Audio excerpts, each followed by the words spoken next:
পশ্চিম বর্ধমান জেলা জুড়ে শুরু হলো তৃণমূল কংগ্রেসের প্রাক লোকসভা প্রস্তুতি মিটিং। আগামী দিনে পশ্চিম বর্ধমানের 18টি ব্লকে এই সভা অনুষ্ঠিত হবে।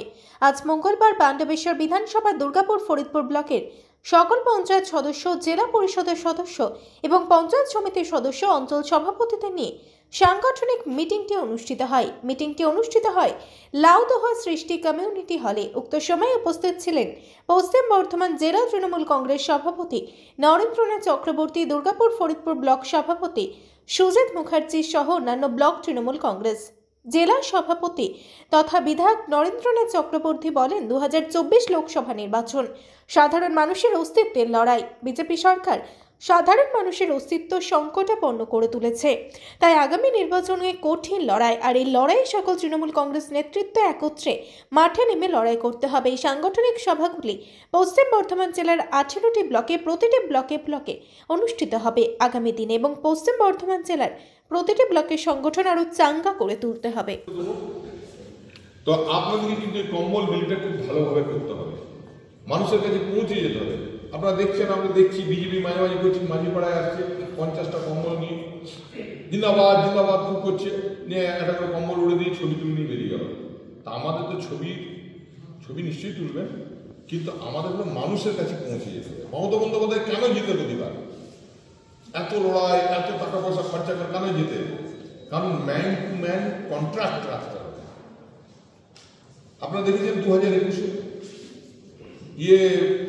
মাননীয় প্রধানমন্ত্রী এসে করে বললেন, মমতা বন্দ্যোপাধ্যায় ব্যঙ্গ করে ওরা এমন ভাব করছিল যেন জিতে গেছে।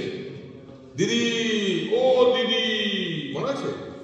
হ্যাঁ, সেটা আলাদা রিয়াকশন হলো। বাংলার মেয়েরা ভাবলো যেটা দিদিকে অপমান করা হয়েছিল, বাংলার মায়েদের অপমান। পাল্টা ভোট হলো, মানুষ ভোট দিয়ে ওর অহংকারের জবাব দিয়ে দিল। তো এবারে কিন্তু ভোট খুব কঠিন হবে। এবারে যেমন আপনারা দেখতেন কৃষ্ণেন্দুকে মেরেছিল, হ্যাঁ, ওই পতাপুর বুথে কৃষ্ণেন্দুকে ওই মেরেছিল, হসপিটালাইজ করতে হয়েছিল। তো এবারও কিন্তু বুথে সিআরপিএফ থাকবে, গ্রামের ভেতর সিআরপিএফ, মানে জটলা করতে দেবে না হয়। তো আমাদেরকে কিন্তু আগের থেকে রেডি থাকতে হবে, পাড়ায় আর একটা কথা সবাইকে বলে দিই, এখন কিছু বিজেপি নেতা, আমাকে একটা সুনীল পাল বলেছিল, আমি আর সুনীল পাল একদিন জেলে ছিলাম একসঙ্গে, থানার লকআপে। সারা রাত আমি তৃণমূলের নেতা, ও নকশালের নেতা। আমার তো কোনো ব্যাপার নেই, ঠিক সময় ঘুম হয়, ঠিক সময় সুনীল খুব বিড়ি খেত। আজকে যে সাংগঠনিক মিটিং আপনি বললেন, পশ্চিম বর্ধমান জেলা জুড়ে 18টি ব্লকে এই মিটিং অনুষ্ঠিত হবে, কি বলবেন? দেখুন, আমাদের এটা কর্মশালা, গ্রাম পঞ্চায়েত মেম্বাররা কীভাবে চলবে, কীভাবে কাজ করবে, তারা কি কাজ করতে যে অসুবিধা হচ্ছে, সবচেয়ে বড় কথা যে আগামী 2024-এর লড়াই, এই লড়াইয়ে গ্রাম পঞ্চায়েতের মেম্বারের মুখ্য ভূমিকা নেবেন।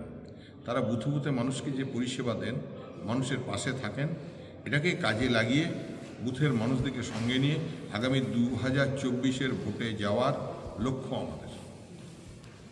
কি বার্তা দিতে চাইলেন কর্মীদের? একটাই বার্তা, এটা মমতা বন্দ্যোপাধ্যায়ের বার্তা, সেটা হলো যে মানুষের সঙ্গে থাকতে হবে, উন্নয়নের সঙ্গে কাজ করতে হবে, মানুষের সেবাই তৃণমূল কংগ্রেসের মূল লক্ষ্য। আগামী দিনে 24 নির্বাচন কতটা আশাবাদী আপনাদের? দেখুন, 2024 আমরা সবাই জানি যে 2024-এ লড়াই করছে বাংলার বেটি, এবং দিল্লিও যাবে বাংলার নেত্রী। সুতরাং আমরা যারা বাংলায় যারা তৃণমূল স্তরের কর্মী, আমরা সবাই একজোটে বুথ রক্ষা করব, এবং মমতা বন্দ্যোপাধ্যায় যাকে প্রার্থী করবেন সেই প্রার্থীকে ভোটে জেতাবো, এই শপথ নিয়ে আমাদের আজ থেকে প্রত্যেকটা অঞ্চলে ঘোরা